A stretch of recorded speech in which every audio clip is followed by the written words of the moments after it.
Burning की 3 दवाइयां एक साथ सोचनी होती है, उसको कहा गया triose of burning. Triose of burning. तो ट्रायोज ऑफ बर्निंग क्या है, उसमें किस कौन कौन सी दवाइयां हैं और कैसे वो दवाइयां एक दूसरे से डिफ्रेंशिएट करती हैं, ये बहुत इंपॉर्टेंट है। ठीक है, तो बताइए आप लोग, ट्रायोज ऑफ बर्निंग में नैश ने किन 3 दवाइयों का जिक्र किया?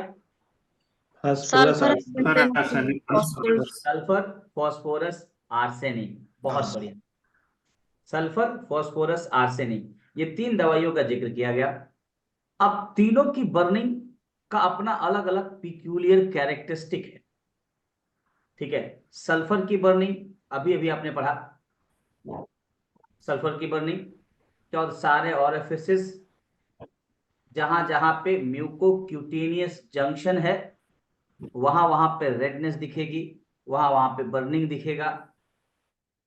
और बर्निंग जो है वो इंटरनल और एक्सटर्नल दोनों बर्निंग होगी। छूने में हॉट होगा, नाइट का एग्रेवेशन होगा। ठीक है, और स्पेशली वो बर्निंग, ये जो वार्मथ ऑफ बेड है, जो बिस्तर में जो सोने पे जो हीट प्रोड्यूस होता है, उसकी वजह से उसको परेशानी हुई।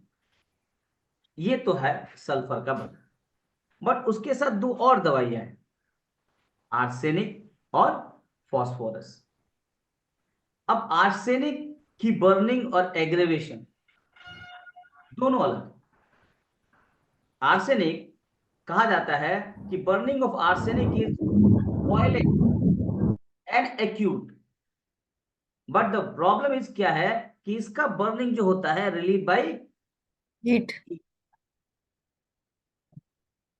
ये इंपॉर्टेंट है। खुजली बर्निंग हो रही है, उसको अगर कोल्ड पे ले जाएंगे तो बढ़ जाएगा दिक्कत। उसका बर्निंग रिलीव बाय हीट होता है। इसको एक पॉइंट आप इसको नोट करिए। दूसरा क्या है? दूसरा क्या है? बहुत ज्यादा प्रोस्ट्रेशन और रेस्टलेसनेस होगा ड्यूरिंग बर्निंग।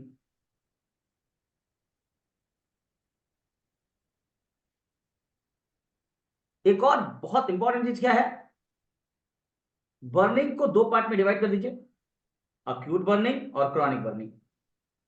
ठीक है, तो aconite sorry arsenic is applicable for acute burning, acute बीमारी में कोई जलन हो रहा है। And chronic is for sulphur. Chronic burning है उसके लिए सल्फर जिम्मेदार है, और अक्यूट बर्निंग है उसके लिए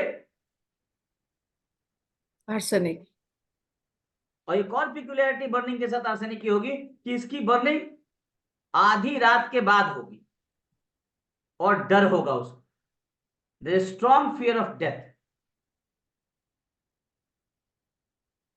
तो देखिए, आधी रात के बाद अगर टाइम के कॉन्टेस्ट में देखेंगे, टाइम के कॉन्टेस्ट में देखेंगे तो आधी रात के बाद स्पेशली बर्निंग हो रही है arsenic.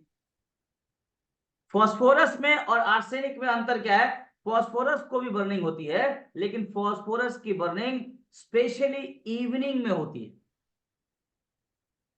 Night aggravation sulphur, mid night aggravation arsenic, evening aggravation burning का इज फास्फोरस। याद रहेगा। बाकी का कॉन्स्टिट्यूशन आप जानते हैं।